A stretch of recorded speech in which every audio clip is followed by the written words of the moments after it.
Coming up today, we're dipping into Living World Season 2, which is actually kind of the first one, as the first Living World got revamped. And I also think that we're getting a massive dragon fight, and I think ArenaNet might be the kings of doing proper MMO teasers. Let's go.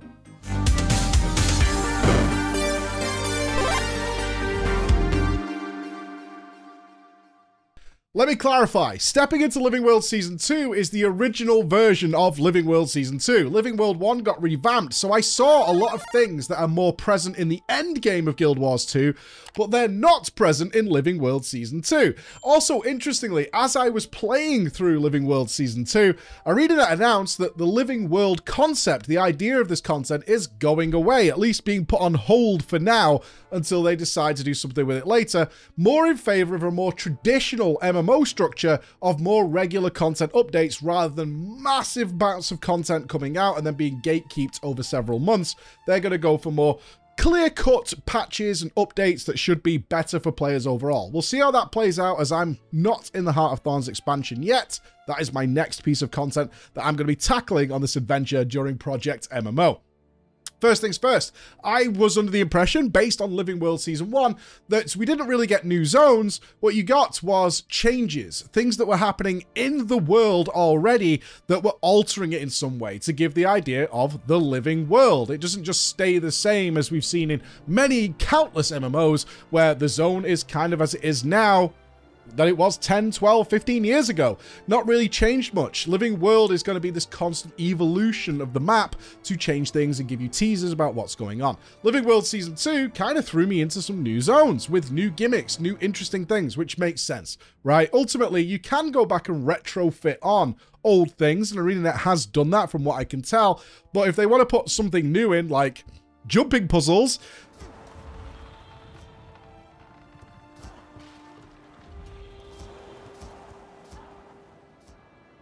dude!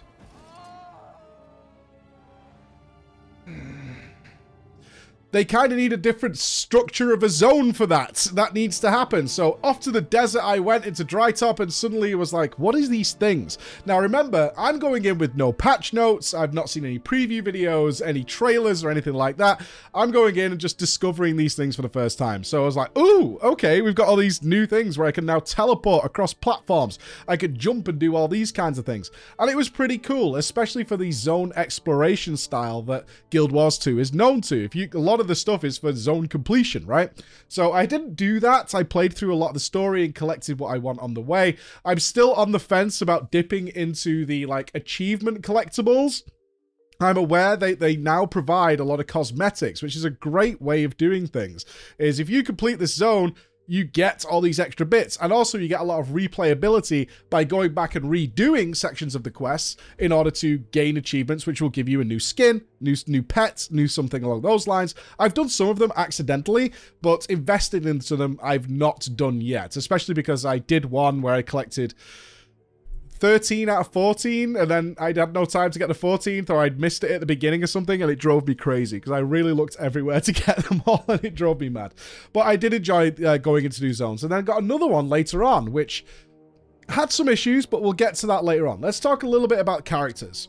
One of the things that I've really struggled with in Guild Wars 2, and they very quickly started to correct that in Living World Season 1, is that the base game threw a ton of characters at you, just way too many, and you couldn't give a toss about all of them. And the ones that were present a lot, like Traherne, for example, I didn't really enjoy, so I didn't feel much of a connection. They had this big build-up to the Zhaitan battle, and Zhaitan is just a worthless piece of shit, so it wasn't worth getting into. Living World Season 1 started to build essentially a Scions of the Seventh Dawn, where we had like interesting characters that we were repeatedly doing content with, and then I started to build that relationship. The best thing I found in Living World Season 2 was that they really doubled down on investing in that and starting to work on their villains. The villains have been a big problem for me in Guild Wars 2's base game. I can talk about Zhaitan, which has no payoff at all. I actually quite enjoyed Scarlet. I liked the Scarlet character, but then they killed Scarlet in Living World Season 1. And it became apparent that they're running into an almost Marvel issue, is that their villains just kind of appear. Sometimes they're good, sometimes they're bad, and then they're gone.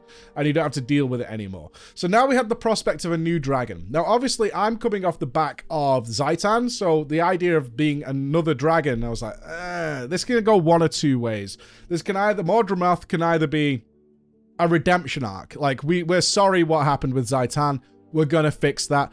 Or it's another dragon, and honestly, as much as dragons are a big theme in Guild Wars 2, I've not been excited by them at all. I've also not liked their themes. We've had like a dirty plague dragon who was like filthy and stinky, and now we're getting a plant dragon. When I think of dragons, I think of fire breathing and time corruption and, you know, all these things, the life givers, all these kinds of things, these massively powerful creatures, and then it's like, it's the plant dragon. It's like, okay. Okay. But we did get some more characters, and I kind of liked, and I actually have now started to be invested in Guild Wars 2. I knew the villain, Valen. I knew who that was. I recognized her from the dungeon in the base game, and I was like, oh, I do know who this character is. And the backstory with Keith was something I did want to know about. There's a relationship there that's very much pushed on you in the dungeon, but you don't get much of the details other than this bitterness between them. So I was like, oh, kind of cool where that goes. Living World 2 explores that in great detail, but ultimately the pinnacle of what I found in Living World Season 2 is such a large jump in the storytelling.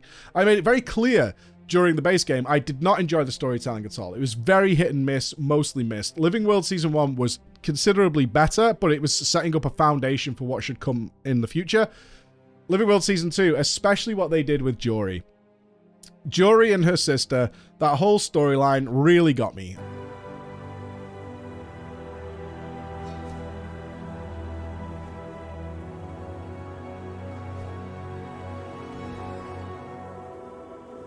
This is a really good moment.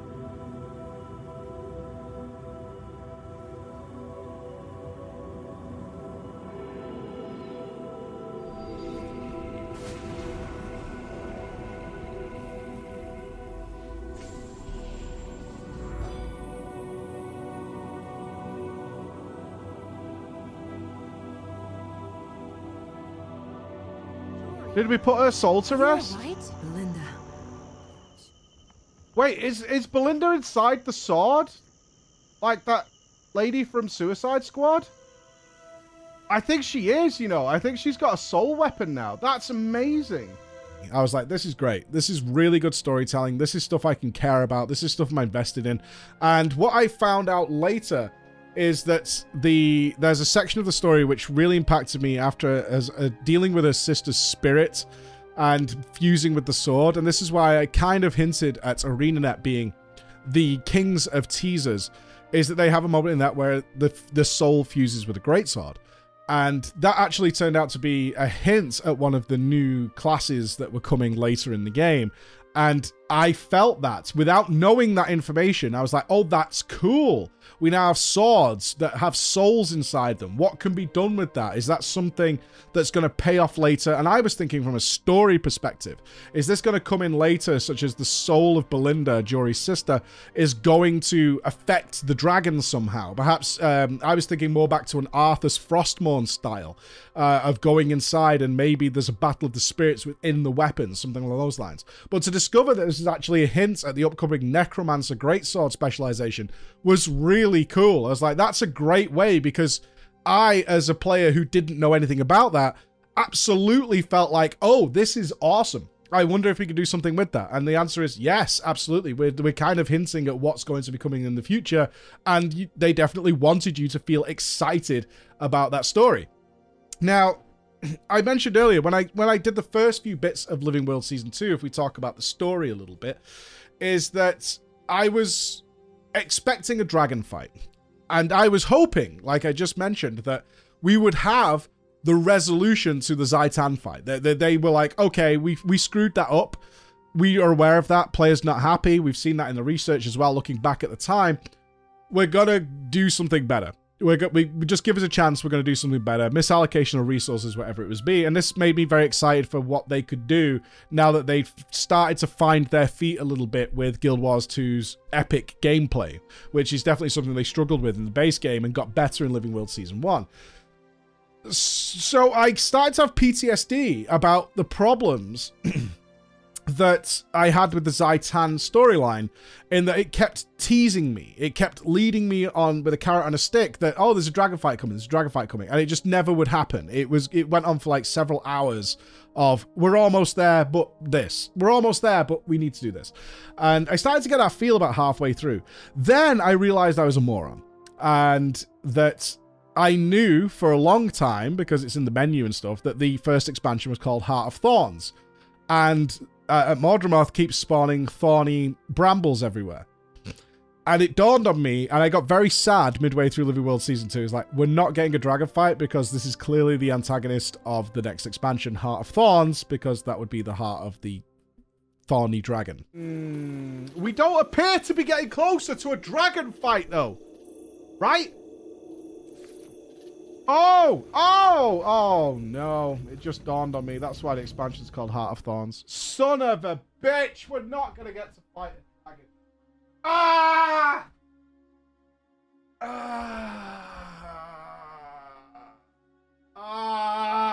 It's Zaitan all over again, man. It's Zaitan all over. It's like, we got to fight the dragon. We're going to launch an aerial assault. We're building all our troops and all that, and you will get to do that.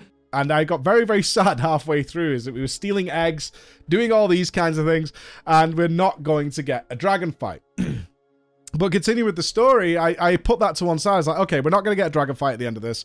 Mordramoth is clearly going to be the villain of the next expansion. Okay, this is setting up the next expansion. This is, if I was to compare this to Final Fantasy, would be the final post-story quest before the next expansion launches to set the foundation for it. And I'm okay with that, because the story's become much more enjoyable.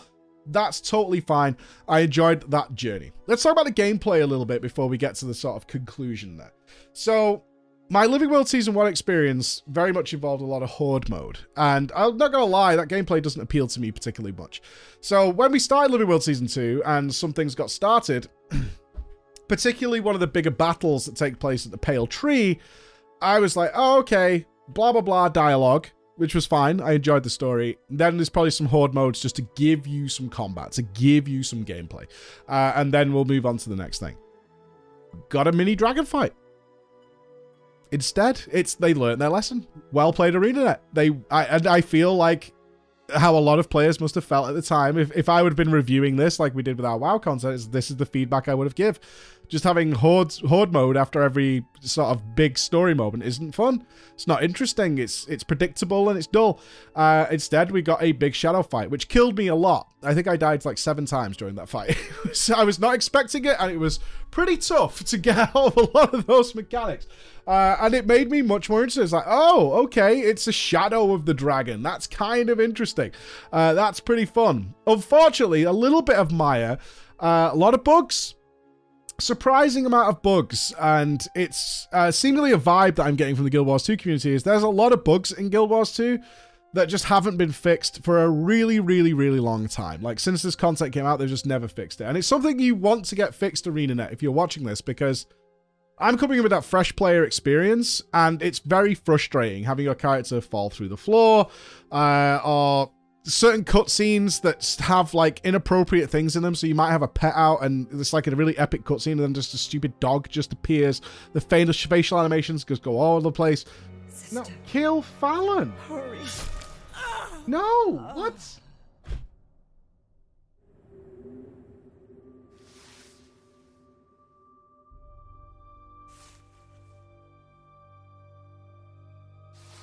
Why would you kill the innocent person? What the fuck?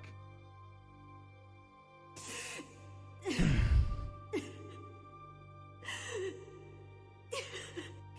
what have you done? The dog. Did you talk? No. Nothing of consequence. The puppet just chilling. All that kind of stuff. I had a very, very strange bug in a really unfortunate place, like an epic underground tunnel with ley line magic shooting across it. It's absolutely gorgeous, and for whatever reason, just looking in a certain direction in that tunnel reduces my FPS from 150 to 20. I don't know why. I have no idea why, and we tested this in multiple places. It's just in that one location, just looking in a certain direction. Something's happening there graphically that just screws everything up, and it just takes away from this, wow, this is amazing. There's like all these epic things going on, and then just for some reason, if I look in a certain direction, which I have to because I have to go down this tunnel, it goes into a little mess. Another thing that I found interesting gameplay-wise, this isn't particularly a bug, it's a feature, I believe. But part of the quest involved me having to go through the script tunnels, the rat tunnels. But they're based on what's happening in the zone at the time. You have to fulfill certain quest objectives in the zone in order to make these tunnels accessible. And this unveiled some of the interesting quirks that I also see in World of Warcraft with zone hopping. Is that on my zone, I couldn't enter the tunnels and the quest hadn't spawned. So I was just stuck. That was it. I was just stuck. I just couldn't continue because not only can I not access the tunnels needed to get where I need to go for a specific story mission, but the quest or the objective, the event to actually unlock them hasn't spawned yet. And it might not spawn for another 20 minutes.